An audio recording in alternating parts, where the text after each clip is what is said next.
Top 10 Mistakes of Entrepreneurs. Art of Start. These are top 10 mistakes that entrepreneurs make, compiled on one list to help you avoid many as possible. If nothing else, please try to make a new mistake. Number 1. Mistake. Multiply big numbers by 1%. Entrepreneurs love to take an enormous potential market, such as internet security market. Calculate even a 1% of the share will be a huge to easy attain, and then imagine the revenues they will achieve. Fix. Calculate from bottoms up. Do a bottom-up calculation instead.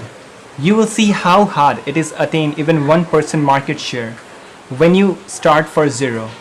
Once you ship, you will learn that first year result are close to $0 than even 1% of the huge market. Mistake number 2. Scale too fast. A consequence of multiplying a big number by 1% is conclude that you need to scale your infrastructure headcount for huge, inevitable impending success. So you increase your burn rate, which uses your capital, which eventually gets you fired. Fix. Eat what you kill. Take the risk of foregoing sales and jeopardizing your services reputation by not scaling until the sales are in hand. I have never seen a company fail because it couldn't scale fast enough. I have never seen a company ship on time. You may be first, but the trend is not your friend. Mistake number 3. Form partnerships. Entrepreneurs love to use the P word, partnerships, especially when they can use S word, sales. Until a partnership enables you to alter your spreadsheet, it is bullshit. Most partnerships are PR exercise and a waste of time. Fix. Focus on sales. Instead of sipping your wheels with partnership, focus on sales. Tattoo this on your forearm. Sales fix everything. If a picture is worth 1,000 words, a sale is worth 1,000 pictures and partnerships. The longest you can stall using the P word is 6 to 12 months.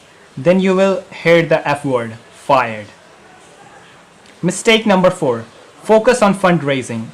Success is not raising money. Success is building a great company. Many entrepreneurs forget that fundraising is means to an end, not the end. So they spend weeks working on their pitch and business plan and getting in front of any investor with heartbeat. Fix.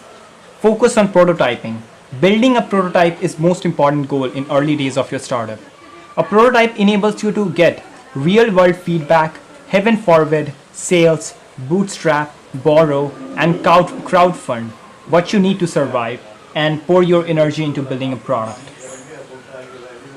Mistake number 5. Use too many slides.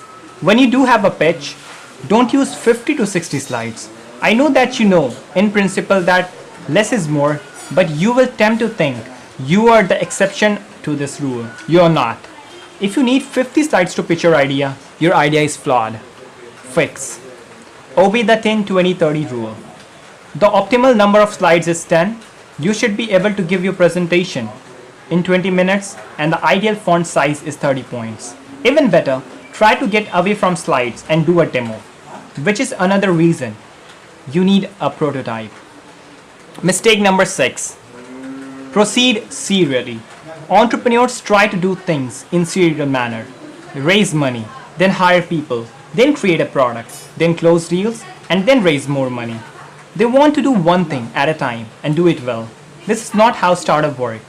Fix. Proceed in parallel. Life of entrepreneurs is not a parallel existence. Get used to it, understand it, and live it. You need to do many things at once.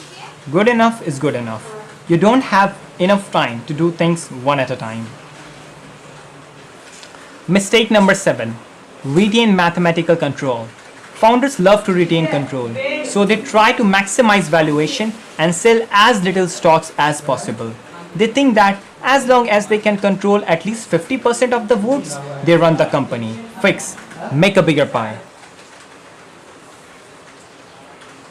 The way to make money is to increase the size of the pie, not to hold one to as much of pie as possible. It's better to own 0.01% of Google than 51% of a piece of mediocre technology in crop. and control is an illusion. The moment you take outside money, you're working for the investors. Mistake number 8. Use patents for defensibility.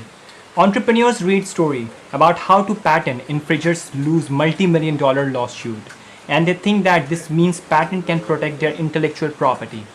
This is like reading the burglar was arrested and therefore you don't need to lock your door. Fix. Use success for defensibility. Patent protection is a game for big companies with lots of lawyers and money. Does that sound like your startup? The only thing that makes a startup defensible is that it's growing, succeeding, sucking the oxygen out of the market. You won't have the time or money to out-litigate anyone who is worth suing. Number 9. Mistake. Hire on your image. Many entrepreneurs hire employees who match the rest of company. Engineers hire engineers, MBAs hire MBAs, men hire men. Fitting in is one thing, but this is going too far when everyone is young or male or techie or anything really. Fix. Hire to complement. A startup needs a variety of skills, perspective, and backgrounds to succeed. Rather than hiring mirror images, you should hire people who complement one another. The two most important complementary skills are making and selling. So cover these two bases right away. Mistake number 10. Befriend your investors. During the honeymoon period, which is 90 days period after your first missed ship date, you may have insane desire to befriend your investors. This is because you and your investors are simpatico, and they will never fire you because they invested in startup because of you. Hello, Tooth Fairy. Fix. Exceed exceptions. If you want intimate relationship, use Tinder or eHarmony on the weekends. Your job is to raise money from investors, use it wisely, and then return 10 times more than they invested. It doesn't matter if you end up hating one another as long as you meet deadlines and exceed sales projections. If you'd like to see me in action, I have given a speech about this on the topic of Hans School of Business on YouTube. I'm a funny guy, not Jackie Chan funny, but funny enough. And one of my life goals is that someday a teenage girl asks Jackie Chan if he is Guy Kawasaki. Now, my name is Navneet and I'm your host on this channel. If you really like this really important nugget from a great book, The Art of Start 2.0, you can subscribe to the channel for more nuggets like this so that you can plug in your earphones and never miss the learning nations from these great books. Have a great day, buddy. Hope you subscribe my channel and take care.